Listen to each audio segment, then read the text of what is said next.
Welcome to Rider Nation Station, presented by American Manufacturing Solutions, your total logistics partner, investing in Rider Nation Station and St. Mary's, Ohio, and to our other fine sponsors.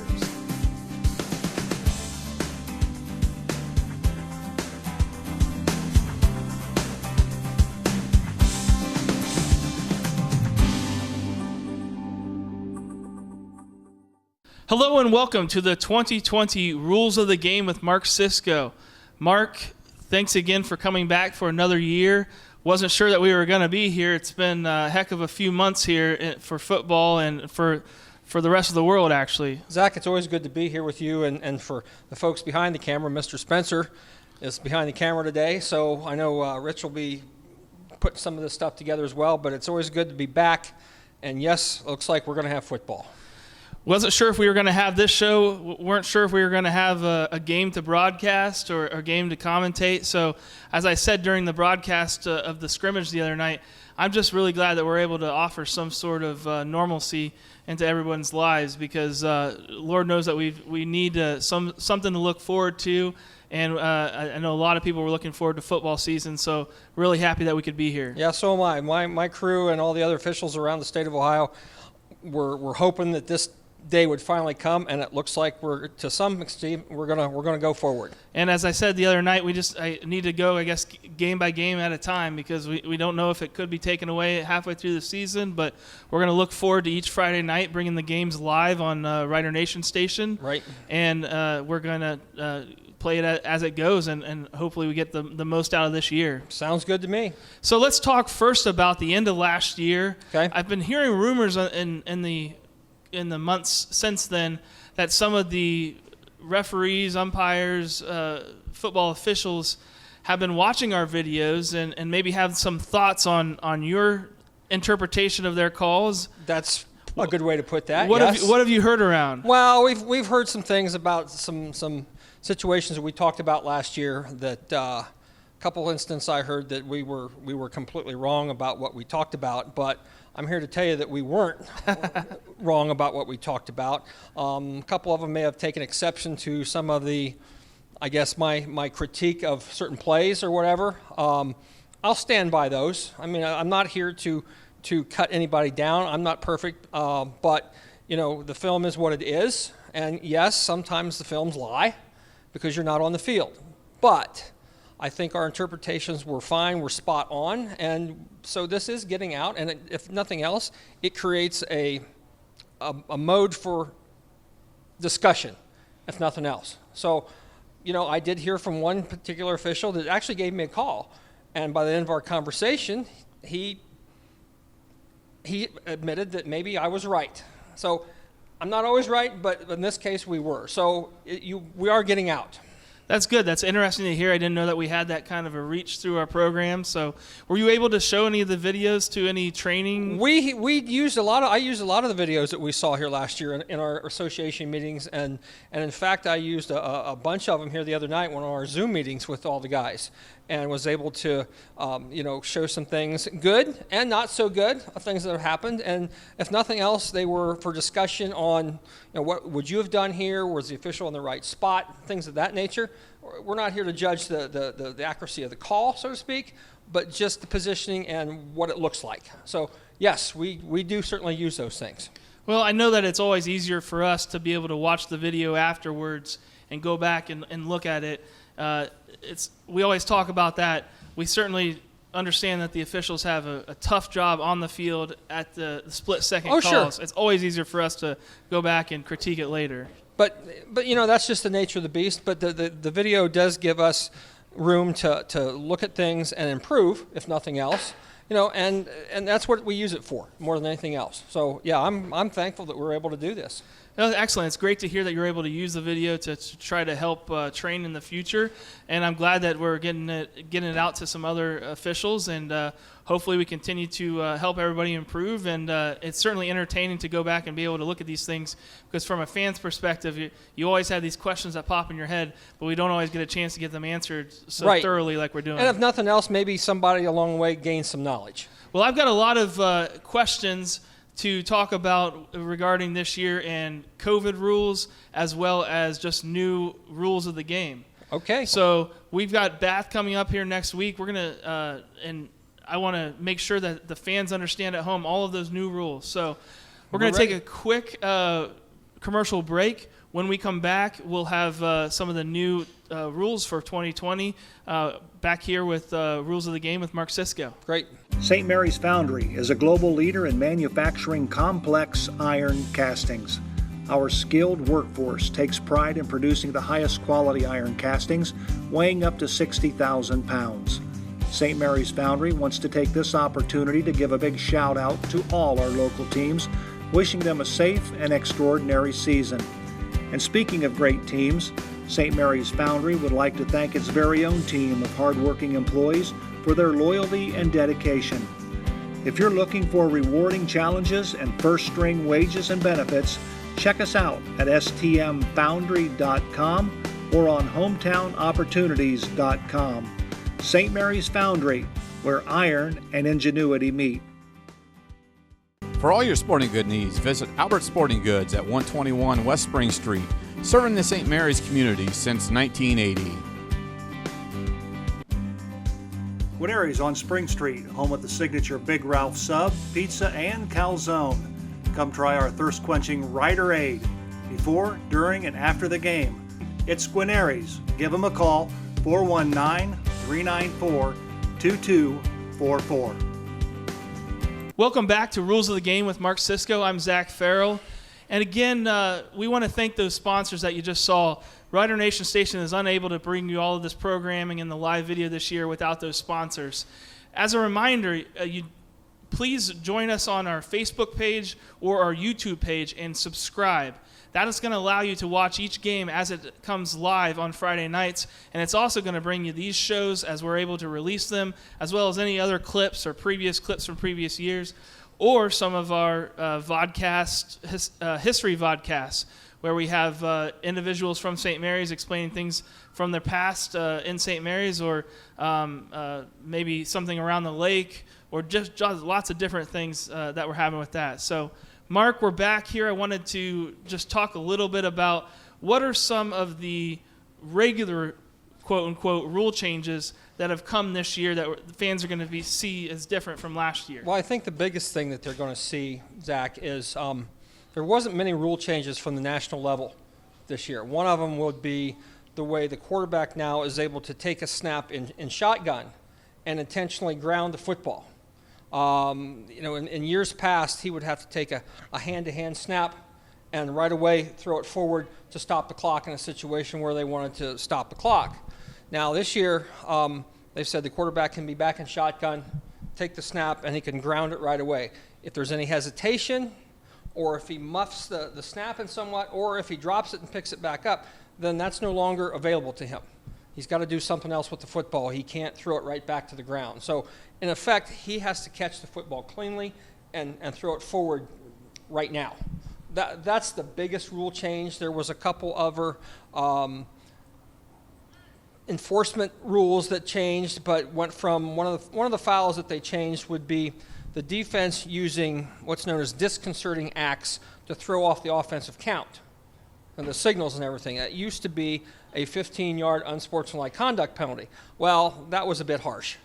So they've moved that back to a 5-yarder in hopes that maybe the officials will call it a little more just to keep the defense from using the offensive signals. We don't see it much, but it happens. Does that include calling out the signals that the offense is using? Like if the offense is saying set black is their cadence, the defensive lineman Correct. Could call that out? Cannot do that. The offense has dibs, if you will, on signals. Doesn't prevent the defense from calling defensive signals, moving kids around, things of that nature, but they can't be the same verbiage as what the offense is using. I'm trying to think here. Are there any other examples of how the defense could get this type of penalty besides yelling out like that? Yeah, another one is where typically you'll see a linebacker come up to the line of scrimmage and stomp his foot, things of that nature. Technically, that's illegal. Now, a lot of times we handle that as an officiating crew by just getting to the kid and going, look, what you're doing serves no purpose, and it's a foul if you're going to continue. And that quits it right away. So it's okay for the defensive player to put himself in position, but he can't then make extra. Typically, they'll movement. stomp the feet, Right. and try to, worry the guard, the center, wherever, into doing something that they wouldn't normally do. So we'll put a stop to that really quickly with just a quiet word rather than a penalty, and it goes away for the most part. Are there any? You said this came from the national level. Does the state of Ohio, besides the COVID restrictions, do they issue any sort of extra guidance? There is no experiments that the state of Ohio is running on behalf of the National Federation at all at this time. From time to time, some states will experiment with the rule and then get back to the Federation and recommend it or not recommend it, but nothing like that is going on at all. So it's pretty much by the Federation rule book, and nothing else is odd for Ohio. Okay. Okay? That's very interesting. So we're going to take another commercial break here, but when we come back, we're going to talk about the specific COVID rules. I know Joe and I saw it the other night. There's these orange bags that they're placing on the ground. The centers are bringing the ball up themselves. Very interesting. I want to hear your point of view from that, and what other sort of rules are they thinking about, and what the heck that playoffs are going to look like, Right. and things like that. No problem. It's going to be very different. We'll be right back with the rules of the game. Vogel's Bake Shop, making thousands of fresh donuts daily, open 7 days a week with stores in St. Mary's, Salina, and Walpock. Also now found in Wagner's IGA in New Bremen, Minster, and Fort Laramie. Auglaze Equipment Rental is your source for all your equipment needs. Whether you're a contractor or a homeowner with a project, we can help get the job done more efficiently. Check us out at 1900 Salina Road or AuglaiseEquipmentRental.com, or just call 419-394-7883. Auglaze Equipment Rental. Welcome back to Rules of the Game with Mark Cisco. I'm Zach Farrell. Thank you again to our sponsors. Mark, I wanted to talk a little bit about what the COVID rules are for this year. I don't know what else to call them. I hate to give that disease We're going to call it modifications. How about that? What are the modifications that have been made this year? All right, some of the things, and some of these came down from the National Federation. Some of them came down actually from the Ohio Football Coaches Association. Some recommendations that the OHSAA has now adopted to be put in place. One of the things you're probably going to see along the sideline is the team boxes have been expanded from the 25-yard line to the other 25-yard line, which is normal. Now they're going down to the 10-yard lines, and that's for players only.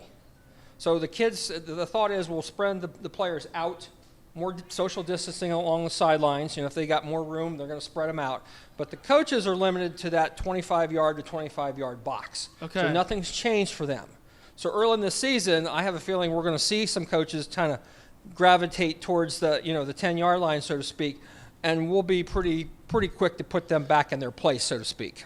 What's the thinking behind having the 25 yards in the first place? Well, it's a team box. I mean, you have to, and that's been in the rules forever, all right? So, they've got basically 50 yards for the coaches to roam, and that's plenty of space. I mean, you'll see that at the college level. You'll see it at all levels. It just prevents basically the coaches from being in your ear from, goal line to goal line. And it's like a basketball, box for coaches. They got a certain area that they need to stay in, and quite honestly, that it's probably what it should be. Does it ever matter in the rules where the players run into the game from? Could they run in now from the 10-yard line? In theory, they can. Okay. In theory, they can, but most of the time what you're going to see is, I should say, substitutes or non-players. They're spread out that far because most of the kids that are coming in and out of the game, they're going to hang close to the coaches so Sure. they know when to go in and things of that nature. Sure, absolutely. But it's possible to run into the game from that spot and, of course, run off the sideline from that spot as well. All right. I can't see. I'm trying to think if there'd be any kind of gamesmanship that would be done with that, but Not intentionally. I don't think so. Right. We're going to be tuned to that early on, and the kids will get it, and the coaches will adapt to it. No big deal. so expanded box players only though. Coaches Players need to stay. only, correct. Another thing that's going to be put in place that you might see, and I will see it Friday night, is the halftime, which has been 20 minutes for a long time now. In the conference that we're working Friday night, they have cut that down to 15 minutes. Sure. There is another conference in our area here that they've come out and said the halftime will be 10 minutes. I believe Plus the 3-minute warm-up that happens Okay. after that. I believe WBL has made it 3 minutes or 10 minutes. Could very well be. I know the MAC's done the same. So they have also made a recommendation that timeouts can be increased from 1 minute to 2 minutes. And that's mainly because they've said, look, we want all the players and the officials to go get your own water bottles, and that gives them time to do that. Interesting. Same thing with the time between, let's say, a touchdown and a kickoff, or an extra point and a kickoff. That can be expanded to 2 minutes as well. Doesn't necessarily mean we have to. It's just that time is available. So the halftime is up to each conference to decide. And around this area, the conferences will decide. In theory, the home team management could decide. Okay. In theory. But most conferences will just say, look, we're playing all in conference. We've just made it a league rule. This is what we're going to do. Do you know, I don't know for sure, is it up to each home school for the band and the marching on the field? I believe that's something that's outside of our purview, so to speak. Right. But yes, that will be up to the home. I would guess with the reduced halftime that home team bands probably will be allowed to play, but there probably won't be any visiting squads come in because the time won't be there. We've already heard there won't be visiting bands, but I was just curious about that too. It's very interesting that the schools and the conferences are the ones that get to make the call on that. Right. I thought most of that had been handed down sort of from the state. So they're recommendations, so to speak, and they're strong recommendations. All right. So the rules for the kids, those are the modifications. So if you want to get technical, there's a difference between recommendations and modifications. Sure. And hopefully all this stuff will go away after this season. Absolutely. And we all hope that definitely. Right. Let's talk about on the field. Okay. Friday night, I didn't see any masks from the officials. Are they required to wear masks? Is that recommended? What's going on with that? It's a recommendation that we do, but it's not a strong recommendation because, as you know, especially early in the season, you've got 80, 85, 90-degree temperatures sometimes. If the local health departments would mandate it, then we would be forced to follow those rules. Right. But ordinarily out on the field, they've said officials, the health order that was signed, a week or so ago, does not mandate that we wear masks. We certainly can. Right. But we're not required to. Go ahead. As we're trying to do here, I saw a lot of the officials staying 6 feet apart. Yep. Trying to stay out of the kids' faces. Yep. We're minimal contact. Minimal contact. Another thing you're going to see, and you talked about this a little bit, is we're going to have minimal contact with football. You're not going to see us pick it up and move it in and throw it as. Instead, you're going to see these things. We always like props on the show. Which is basically an old beanbag that has been wrapped in duct tape. Now, there's commercially made ones, but these, same thing. You're going to see these put down on the field where the center is going to come out with football, and that's where they're going to snap it from. So if you've ever seen 7-on-7 tournaments, they use little cones, and so sometimes the kids are used to those things. But our contact with the football is going to be minimal at best. And we've got several of these, so the idea is put it down, the snap is made, they go to the next spot, the umpire will put another one down, we'll pick this one up, and we'll just keep rotating them in and out. And just to explain this, the way it looks is that the center, after each play, goes and finds the ball. Well, basically, what they've said is, look, get the ball back to the center in your huddle. Right. So if we got a long pass downfield and it's incomplete, the receiver at that point should go get the football and get it back in. Or the ball can come in from the sideline, from his own sideline or something along those lines. Coach Fry was talking today about he's put some of the younger players that aren't dressing, he's asked them to come out as helpers on the field, and he's positioned them at each 20-yard line so that if there is a long pass or something like that, they're able to get that ball back in quickly. Yeah, and that's what will happen. The receiver will probably just toss it off, and they'll get another one brought in or thrown in or something along those lines. Right. But what you're not supposed to see is any ball boys per se running the ball in and out. We want the ball boys to stay off the field, safety reasons. Right. All right. So the only time you're going to see officials touch the football is if we have a measurement, and then we're going to have to do something along those lines. It reminds me of soccer games when there's soccer players on the sides that kick the ball in really quick or they get it in there. There's going to be a renewed effort to get the ball in and whole new system. So otherwise, you may not see a big difference in the game. I mean, there may be sometimes a lag for us just waiting for a ball to get set, things of that nature. But with the timing rules and the play clock, I think teams have had enough chance to work it and practice it and get it in. And so far in the scrimmages, we've seen them do it very well. Now, what Joe and I were talking about when we were watching the scrimmage the other night, what was very interesting was we see this as an advantage to the offensive teams that like to have a quicker pace. Well, it's possible. I mean, it's very possible. The one thing that we saw in a scrimmage the other night was the center, and he did it right at the end, but they would put the ball down right and then snap it right away. I think he was tired, all right, but the rule says that everybody's got to be set for a second. So putting that ball down, basically when it hits the ground, starts that 1 second clock. So it won't be, touch it and then snap. It's going to be, everybody's got to be set for a second before we do anything. So there's things in the rules that we can use to make sure there's no advantage gains there. But if they're a fast-moving team and they come out and put it down, look around and snap it, sure, St. Mary's goes fairly quick. Right. But they're coming out of the huddle. Right. So, the OHSAA doesn't see that right now as a big problem. Right. And if it starts to be, I'm sure that we'll hear about it and they'll start to crack down on the coaches a little bit. Well, I know last year there were several games that it seemed like the St. Mary's had gotten to a huddle, got the play, broke the huddle, was coming up, ready to snap, ready to play, but the umpire was still holding the ball, waiting, giving the defense time to sub. See, that's not part of the rules. So Okay. if that was happening, that shouldn't have been happening. Okay. Right? And this year,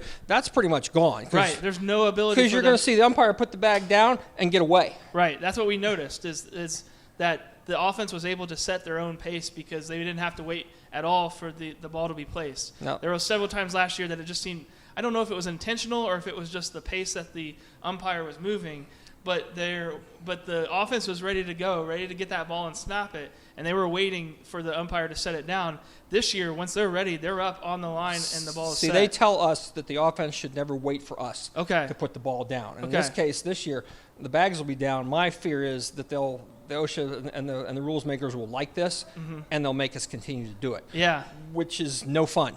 right. Because, we got to keep track of the bags. And, on a turf field like St. Mary's, these bags are easy to see.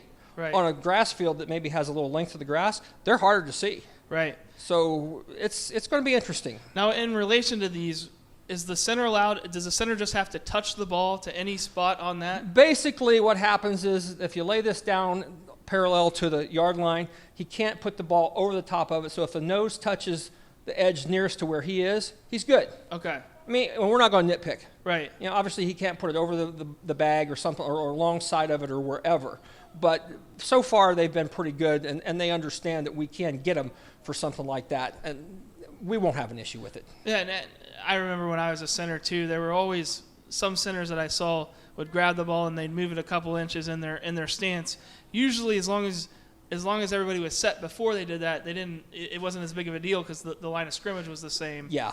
Sometimes when they do it before everybody was set, they'd get warned a couple times. We look You can't do weird, that. yeah. But Right. see, now they've got a prop so they Right. know what to do and where to go with it. So I don't foresee a big issue with it. It seemed to work well the other night. Yeah. There were a couple dropped snaps, but that'll happen early in the season with your scrimmages. So Yep. I didn't think it had anything to do with that, but definitely interesting from a center aspect of now I've got to worry about where's the ball and how am I getting it back every time before I.